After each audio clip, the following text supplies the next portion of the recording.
Hey everyone, welcome to another episode of the 808 podcast where we interview business owners, CEOs, marketing directors, whoever else I feel like.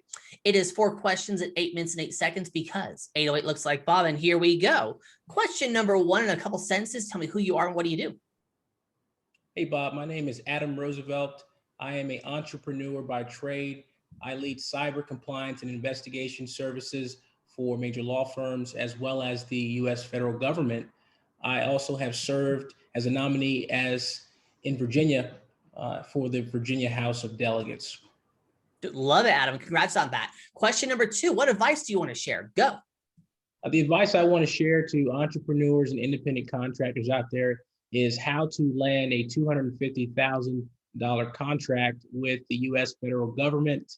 There's several steps that I think are very critical for a lot of folks out there to follow. One, you have to start a company. That's the first step. I think that's pretty well understood.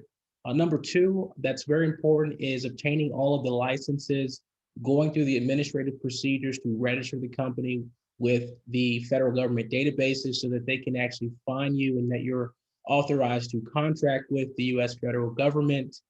While you're serving in your capacity, the next step, whether you're a W-2, most likely, or another type of relationship, mostly you'll be a W-2, there's opportunity for you to ask for specific projects. That's step number 5. Working with the employer, you're going to want to ask for a complex project. That's how I did it. While I was there, I spent about 1.5 years. So you're going to want to carve out at least 1.5 years to build your reputation, to develop relationships, and be prepared effectively to have some type of foundational relationship with the U.S. federal government. The next step is, I would say, you need to prepare your pitch. You need to always be prepared to transition into a contract relationship. What's going to happen is it's going to be events that occur throughout your time with the U.S. federal government. Maybe your existing contractor will lose a job or a contract, or whether there's an incoming contractor. That's your time to effectively position yourself to transition onto a new contract. While you're doing the pitch and preparing and looking at the landscape, you're going to want to know who the decision makers are. You're going to want to look at who the influencers are and be prepared to build a campaign to sell your company.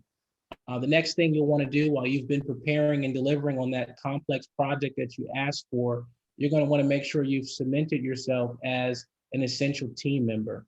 Once you've met those requirements and followed those steps, you're now ready to pitch your firm to the incoming contractor or one of the outgoing contracts, positioning yourself for the new work that's coming into the agency. And then the last step is to negotiate. When you're there, you're going to want to make sure you know your bill rate. You're going to want to know what is going to be your cost to provide your service, your overhead, your insurance policies, everything you need to know to go in to that argument. And that's kind of the high level preliminary steps and requirements to position yourself to negotiate for a $250,000 contract with the U.S. Well, how do you start these networking relationships? These relationship networking, like what are the steps involved in that? Relationship management is all based on a need. So everybody who has a job is fulfilling a need, Bob, as you know. Right. And you're going to outline what your strategic objectives are. You're going to want to know your boss's objectives, how he gets promoted, what's his future look like. And you're going to want to sell your services as an enabler for him or her to reach those particular goals. Relationships are built based on understanding who you're working for and aligning your services to deliver your needs or their needs to meet those objectives. That works. Here, let's get to question number 3. It is shout out time. Go. I want to give a shout out to Mickey and Dee Edison, who are my sponsors around the globe. They've helped me do a tremendous amount of good work in multitude of countries with negotiations and capture efforts, and they are my role models and sponsors. Perfect. Love that there. Let's get to question number 4, the final fun question. Adam, tell me about your first sale. My first sale was a $250,000 contract. Took me 1.5 years following those particular steps. And it was a very long process for me, 1.5 years of just continuous work, overly working to make sure I deliver, build a relationship, and effectively position myself to negotiate. And I landed my first $250,000 contract years ago, but that was my first major sale as a company. Love it, Adam there. So now you have 3 minutes and 22 seconds left. You can do some promo time. You can ask me a question. You can talk about the weather. Or since the best note, want to be concise and want to end early, we end early. Go for it. Well, Bob, I'd say maybe we could think about what do you think are the biggest challenges right now in my industry, which is cyber? I think the biggest thing and just challenge I'm finding in that industry is making it to where people understand what you do. Because I'm in a different, I'm not in cyber, but I'm in a different online, space there where it's really technical. And so it's being able to really, I don't want to say dumb it down, but make it to where the average person can understand what it is, not just, you're talking about, philometers and, flux capacitors. Even obviously flux capacitors are very important to the business. And you know what I'm saying by flux capacitor, being able to dumb it down a little bit, if that makes sense. It's a perfect response, Bob. And, I do a lot of work on the TV with Fox News and OAN and Newsmax and a few other stations. And my job is to do exactly that. You're absolutely correct about breaking things down in the cyber industry. And just a little bit of what we specialize in is doing the communication, the translation of cybersecurity to individuals, major corporations, multinational corporations, and even folks who don't even speak English. We have to be able to communicate with all of our clients at any given moment, any given time, for any given reason, to make sure they understand really what cybersecurity really is.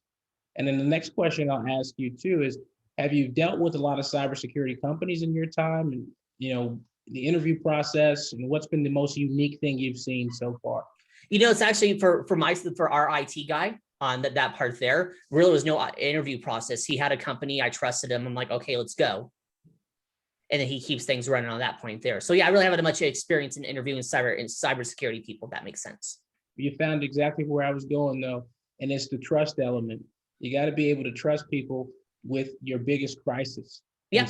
There's always a crisis, and that's why trust is one of the most biggest sell points going into cyber, going into complex industries. And that's one of our founding tenets, is making sure you have the trust with your clients and partners. And that's the only way to sell a deal. Absolutely. Hey, you got 1 minute and 3 seconds left, Adam. Do you want to do some promo time, or we can end early? That's okay. I'll do a small bit of promo. So our company was founded in Afghanistan in 2015 when I served in the first tour to Afghanistan, Operation Enduring Freedom. And we built the company to be effective in the war, but we also transitioned out of that space to help our commercial clients. So we've been able to survive and help them survive on the cyber front for any given reason: ransomware attacks, improving their networks, responding to inquiries from the government, and being in compliance, and even for litigation reasons. And we're here to support all those clients out there, no matter if you're a law firm, a small company. Send it our way and we'll get you what you need. Perfect. Love it there. You pulled it off. 4 questions in 8 minutes and 8 seconds. Adam, why is it 8 minutes and 8 seconds? 808 looks like Bob. Exactly. Love it. Hey, say your website real quick. Website is www.arintlconsulting.com.